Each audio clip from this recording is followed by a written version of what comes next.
I stood in front of locker number 237 at the Greyhound station on Martin Luther King Jr. Drive in downtown Atlanta, holding a small brass key that had been taped under my wife's wheelchair for God knows how long.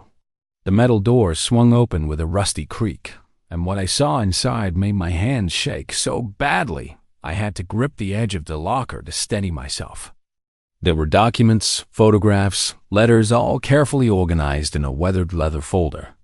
The woman smiling back at me from a 20-year-old photograph looked like my Patricia, but the name written on the back said Sarah Mitchell. As I stood there in that dingy bus station, listening to announcements echo off tile walls and watching strangers hurry past with their lives intact, I finally understood who my wife really was. But to understand why a woman would hide an entire lifetime from the man she loved, you have to go back 3 days, to the moment my world first started to crack. Before I take you back to where this all began, I need to ask you something. Have you ever thought you knew someone completely, only to discover you'd been loving a beautiful stranger?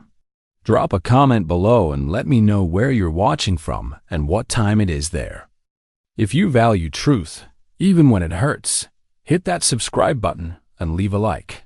Because what I'm about to tell you will make you question everything you think you know about the people closest to you.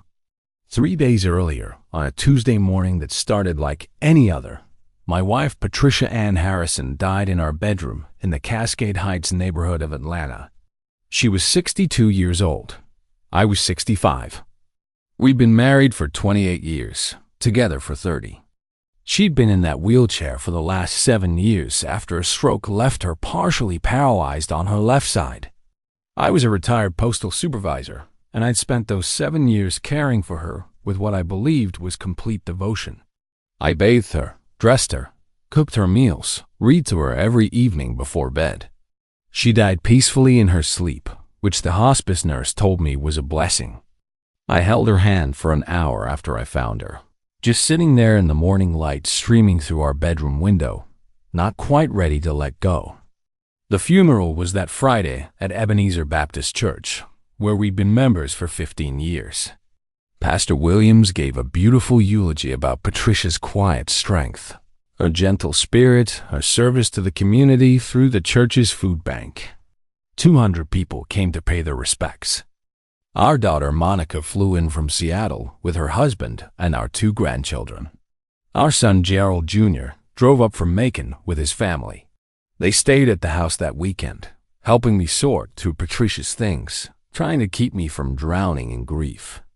By Sunday evening, they'd all gone back to their lives, promising to check on me regularly, leaving me alone in a house that suddenly felt too big and too quiet. Monday morning, I decided to tackle the garage. Patricia's wheelchair was out there, folded up against the wall. Monica had suggested I donate it to the church, where it could help someone else. I was wiping it down with a damp cloth when my fingers caught on something underneath the seat. There was a small piece of duct tape securing something to the metal frame. I peeled it back carefully and found the key.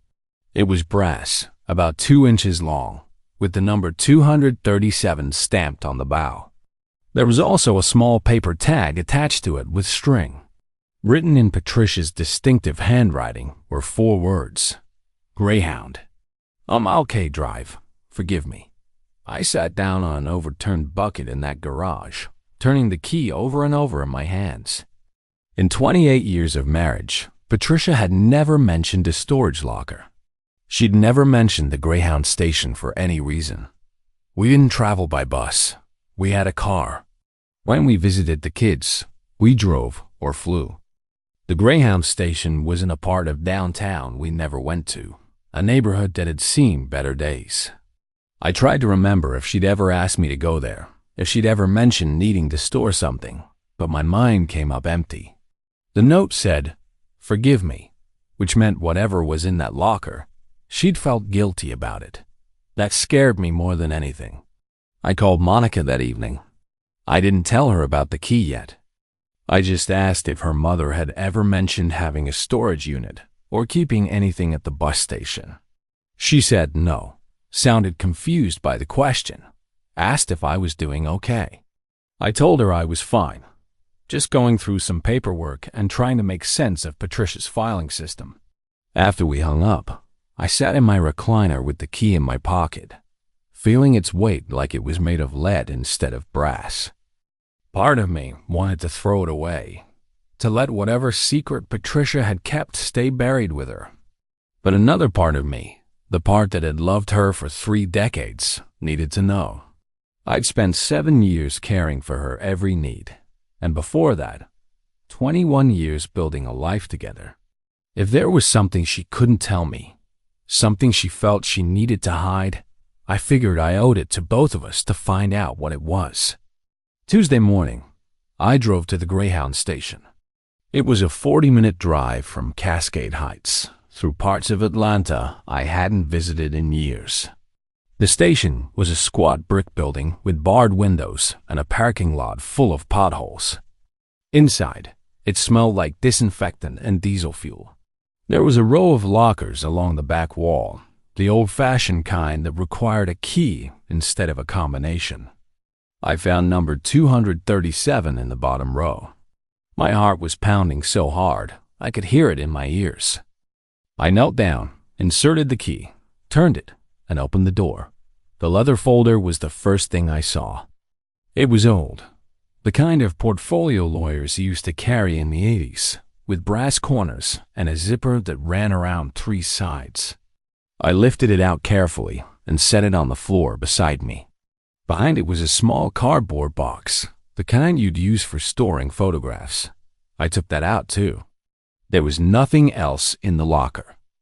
I zipped the folder closed, picked up both items, relocked the locker, and walked back to my car.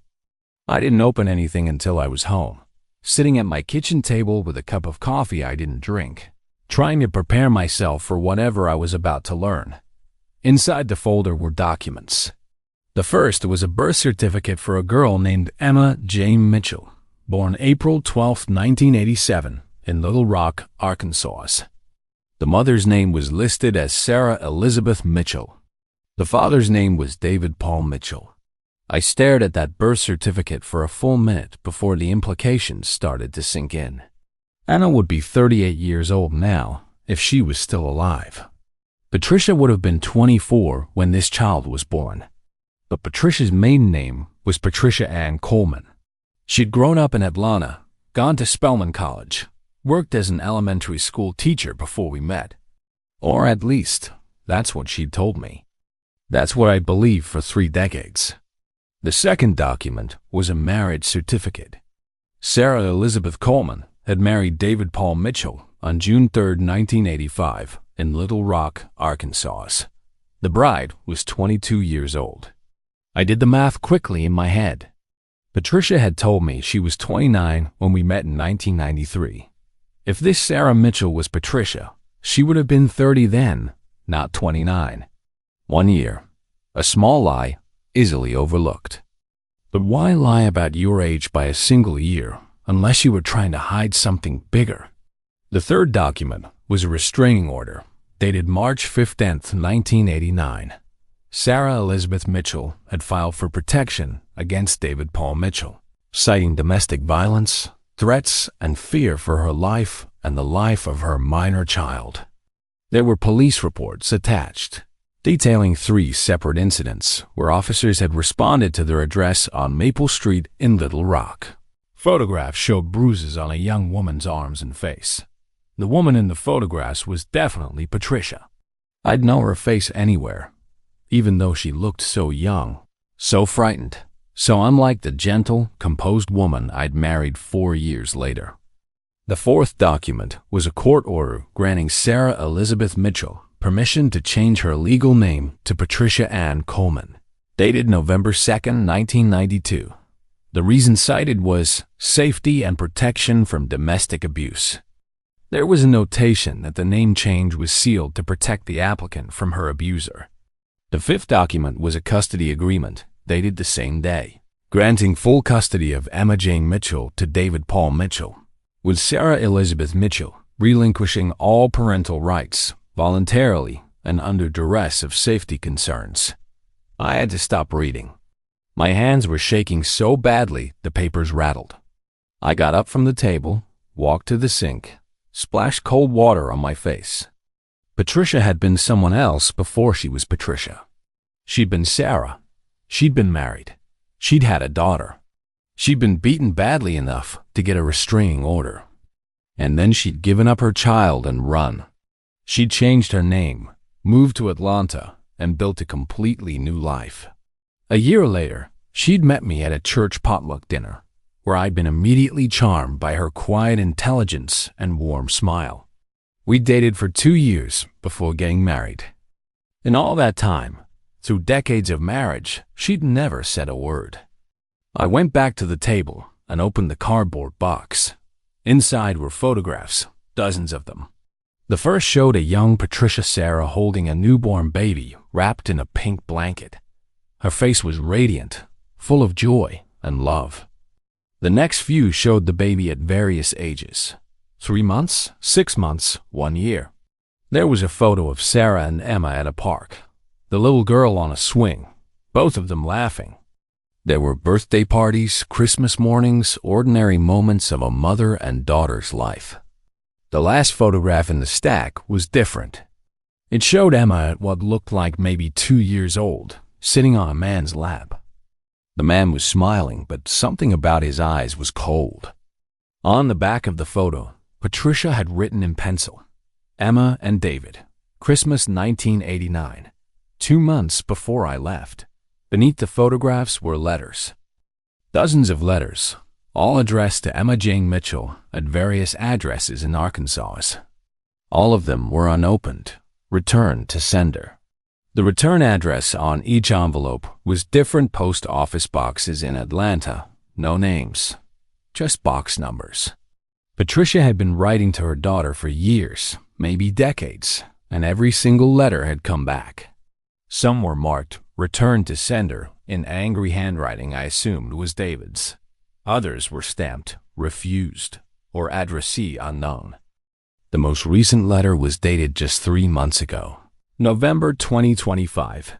Patricia had been writing to her daughter right up until the stroke worsened and she lost the ability to hold a pen. I thought about the woman I'd married, the way she'd always gotten quiet and sad around Mother's Day, the way she'd cry during movies about mothers and daughters, the way she'd thrown herself into being a grandmother when Monica had her first baby, spending hours just holding that infant, tears streaming down her face. I'd thought it was just her nurturing nature, her deep capacity for love. I'd never imagined she was mourning a child she'd been forced to abandon to save both their lives. That evening, I sat in my study and opened one of the returned letters. I know it was a violation of privacy, but Patricia was gone, and I needed to understand. The letter was dated April 2015, around Emma's 28th birthday. It read, "My dearest Emma, I wonder if you're married now. I wonder if you have children of your own. I wonder if you ever think about me, or if your father convinced you I was a monster who abandoned you. The truth is, I left to save your life and mine. He would have killed me eventually, and you would have watched it happen. I wanted you to have a chance at a normal childhood, even if that meant growing up without me. I've remarried. His name is Gerald. He's a good man, the kind of man I wish your father had been. We have 2 children together, a daughter and a son. You have a half-sister and half-brother you'll never meet. I think about you every single day. I hope you're happy. I hope you're safe. I hope someday you'll forgive me. Love always, Mom." I read every letter in that box. 23 years of letters.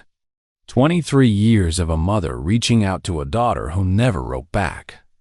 Some of the letters were cheerful, telling Emma about her new life, her job, her stepchildren. Others were desperate, begging for any response, any sign that Emma had received the letter and didn't hate her. The last few letters, written after Patricia's stroke, were shaky and hard to read. She wrote about being in a wheelchair, about me taking care of her, about wanting to see Emma one more time before she died. That last letter ended with, "If you ever get this, please know I loved you enough to let you go." That was the hardest thing I ever did. I'm so sorry I couldn't be the mother you deserved. I sat in that study until well past midnight, surrounded by evidence of my wife's secret grief. I understood now why she'd never wanted to talk about her past, why she'd always changed the subject when I asked about her life before Atlanta. I understood the nightmares she'd had in our early years together, waking up gasping and frightened until I held her. I understood why she'd been so adamant about our kids learning self-defense, why she'd taught Monica to never tolerate a man who raised his hand to her. Patricia had been protecting a truth so painful she couldn't bear to speak it, even to me. The next morning, I did something I probably shouldn't have done. I hired a private investigator.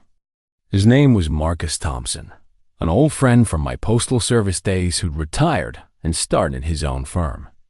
I gave him everything I had, the documents, the names, the addresses. I told him I needed to know what had happened to Emma Jane Mitchell. I needed to know if Patricia's daughter was alive, if she was safe, if there was any chance she'd want to know that her mother had never stopped loving her. Marcus called me 2 days later. He'd found Emma. She was living in Fayetteville, Arkansas, teaching high school English. She'd married, divorced, remarried. She had one daughter, aged 12. Her father, David Mitchell, had died in 2018 of a heart attack. Marcus said he'd been careful with his inquiries, hadn't revealed who was asking or why. He'd learned that Emma had had a difficult childhood. David had remarried twice, both marriages ending badly. Emma had left home at 18 and put herself through college. By all accounts, she was doing well now, stable and successful. Marcus had an address, a phone number, and a recent photograph he'd found on the high school's website. He asked if I wanted him to make contact. I told him I needed time to think. I looked at that photograph for hours. Emma was beautiful. She had Patricia's eyes, her smile, her graceful way of tilting her head. But she also had a strength in her expression that Patricia had only developed after years of safety and healing. I wondered if Emma remembered her mother at all, if she had any good memories from before Sarah Mitchell disappeared and became Patricia Coleman. I wondered if David had poisoned her against her mother, filled her head with lies. I wondered if Emma had ever tried to find Sarah, or if she believed what her father told her and decided her mother wasn't worth knowing. And that brings us back to where we started. Back to that locker, back to those documents, back to the moment I finally understood the woman I'd loved for 3 decades. I stood there in that bus station with 28 years of marriage suddenly recontextualized. Every moment of gentleness, every act of love, every sacrifice Patricia had made for our family took on new weight. She'd known what it meant to lose a child. She'd lived with that grief every single day. And she'd loved our children with a fierce, protective intensity that now made perfect sense. What would you have done in my position? Would you have felt betrayed by the secret, or honored that she'd trusted you with the life she'd built after escaping hell? Leave a comment and let me know. And if this story is touching you, hit that like button and share it with someone who needs to hear it.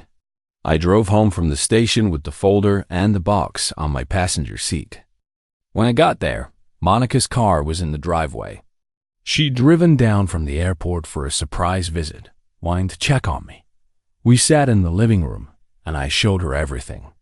I watched her face as she processed what her mother had been, what she'd survived, what she'd sacrificed. Monica cried for a long time. Then she asked the question I'd been wrestling with for days. Do we tell Emma? We talked about it for hours.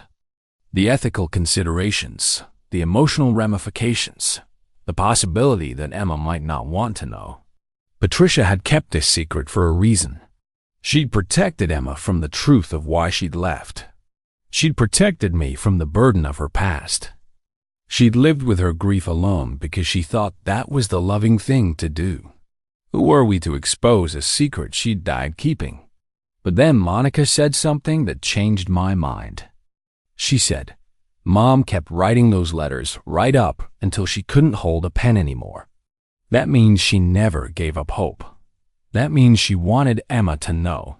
She just couldn't bring herself to disrupt Emma's life while she was alive to face the consequences. Maybe she left that key for you to find. Maybe this is what she wanted all along. I thought about Patricia taping that key under her wheelchair, a place she knew I'd find it eventually when I cleaned out her things. I thought about the note. Forgive me. Not, keep this secret or destroy these documents. Just forgive me. Like she was asking permission to finally let the truth come to light. Like she was trusting me to do what she couldn't. It took me 2 weeks to work up the courage. Finally, on a Saturday morning in late January, I dialed the number Marcus had given me. A woman answered on the third ring. Her voice was cautious but pleasant. I said, "Is this Emma Mitchell?" She said, "Yes. Who's calling?" I took a deep breath and said, "My name is Gerald Harrison. I was married to your mother. Her name was Sarah Elizabeth Mitchell, but you knew her as, well, you knew her a long time ago. She passed away a few weeks ago, and she left something for you. If you're willing to hear it, I'd like to tell you about her." There was a long silence on the other end of the line. Then Emma said, very quietly, "I thought she was dead. My father told me she died when I was little." I said, "She wasn't dead. She was in Atlanta. She was my wife for 28 years. And she thought about you every single day of her life. She wrote you letters, hundreds of letters. They all came back, but she never stopped writing." Emma started to cry. Not loud, dramatic sobs, but quiet, broken sounds that told me her father's lies had hurt her deeply. She said, "Why didn't she come back for me? Why didn't she fight for me?" I said, "Because your father would have killed her, and possibly you. She left to save both your lives. She gave up being your mother so you could grow up safe." We talked for 2 hours. I told her everything. The abuse, the restraining order, the name change, the letters. I told her about Patricia's life after Arkansas, about our marriage, about Monica and Gerald Jr., about the grandchildren Emma had that she'd never met. I told her about the stroke, about the wheelchair, about how Patricia had lingered for 7 years, long enough to see her grandchildren grow, long enough to make peace with her life, even if she'd never made peace with losing Emma. I told her that Patricia had been a wonderful mother to our children, a devoted grandmother, a pillar of our church community. I told her that her mother had been loved and valued and cherished until her very last breath. When I finished, Emma asked if she could see the letters. I said yes. I said I'd send her everything, the documents, the photographs, every letter Patricia had written. I said if she wanted to meet, to talk more, to learn about the woman her mother had become, I'd be honored to share those memories. Emma said she needed time to process everything, but yes, she wanted to meet. She wanted to know her mother, even if it was too late to know her in person. She said, "Thank you for finding me. Thank you for telling me the truth. My father was a cruel man. I'm glad Mom got away. I'm glad she found someone who loved her the way she deserved." 2 months later, Emma flew to Atlanta. We met at Patricia's grave in Westview Cemetery. Emma stood there looking at the headstone for a long time, reading the inscription, "Patricia Ann Harrison, beloved wife, mother, and grandmother. 1963 to 2026. Now at peace." Emma said, "Her real name should be on here too. Sarah Elizabeth Mitchell. The woman who saved my life by leaving it." I told her we could add it, if she wanted. She said yes. She wanted the whole truth on that stone. We spent the weekend together. I showed Emma the house where Patricia and I had lived, the church where we'd worshipped, the photos of our life together. Emma met Monica and Gerald Jr., her half-siblings. It was awkward at first, but there was also an immediate connection, a shared grief for the woman they'd all loved in different ways. Emma's 12-year-old daughter, Patricia's granddaughter, who'd never met her, asked 1,000 questions about the grandmother she'd never know. We answered every one as honestly as we could. Before Emma left, she gave me something. It was a photograph, creased and faded, that she'd kept in her wallet for 30 years. It showed a young woman holding a toddler on a beach somewhere, both of them squinting into the sun and smiling. Emma said, "This is the only picture I have of her. My father tried to get rid of all of them, but I hid this one. I used to look at it and try to remember her voice. I couldn't, but I remembered feeling safe in her arms. I remembered that she sang to me. I remembered that she loved me. Even when my father said she didn't, I remembered that she did. I looked at that photograph of Patricia Sarah young and happy and whole, before the abuse, before the escape, before the years of secret grief. I said, she never stopped loving you. Not for one single day. You were her first thought every morning and her last thought every night. Losing you broke her heart in a way that never fully healed. But she believed it was the right choice. She believed you were safer without her. And maybe you were. Your father was a dangerous man." Emma nodded. She said, "He was, but he's gone now, and I wish she'd known that. I wish she'd known she could have contacted me safely after he died." I would have answered. I would have wanted to know her. I said, "Maybe she thought it was too late. Maybe she thought you'd be too angry to forgive her. Maybe she thought it was kinder to let you live your life without the burden of her past." Emma said, "I would have chosen the burden. I would have chosen her." That night, after Emma left, I sat in Patricia's study and thought about the nature of love and sacrifice. Patricia had believed that true love sometimes meant letting go. She believed that Emma's safety and happiness were more important than her own need to be a mother. She'd carried that choice for 37 years, until the day she died. And in the end, she'd left me the key to unlock the truth, trusting me to do what she couldn't. She trusted me to tell Emma the story she'd never been able to tell herself. I learned something in all of this. I learned that the people we love are never as simple as we think they are. Patricia had been Sarah. She'd been a victim, a survivor, a mother who made an impossible choice, a woman who reinvented herself completely. She'd been all of those things and more, and I'd loved her without knowing the fullness of her story. Now I knew, and it didn't change my love. It deepened it. It made me understand the strength it had taken for her to let me love her, knowing she was holding back a piece of her heart she could never share. Emma and I stay in touch now. She calls me every few weeks. Her daughter wants to write a school report about her grandmother who escaped domestic violence and built a new life. Emma says she's proud to tell that story, proud to claim Sarah Mitchell as well as Patricia Harrison. We're planning to update the headstone this spring. It will read, Sarah Elizabeth Mitchell, who became Patricia Ann Harrison, survivor, mother, grandmother. She loved with everything she had, and that was more than enough. The truth is, Patricia gave me one final gift. She gave me the chance to complete her story, to reunite her with the daughter she'd never stopped mourning, to make sure Emma knew she'd been loved. The truth doesn't always come easy, and it doesn't always come when we expect it. Sometimes it comes 3 days after a funeral, hidden under a wheelchair, locked in a bus station locker. Sometimes it comes in the form of a brass key and a note that says, "Forgive me." And sometimes the greatest act of love is trusting someone else to tell your truth when you no longer can. I forgive you, Patricia. I forgive you for the secret, for the pain you carried alone, for thinking you had to protect me from your past. I wish you told me. I wish I could have helped you carry that weight. But I understand why you didn't, and I'm honored that you trusted me with the truth in the end. You were a good woman, a strong woman, a woman who did the best she could with an impossible situation. You saved your daughter's life. You built a beautiful family. You loved well and were loved in return. That's more than most people can say. Thank you for watching this story all the way through. Truth has its own timeline, and sometimes the most important truths are the ones we discover after it's too late to hear them spoken.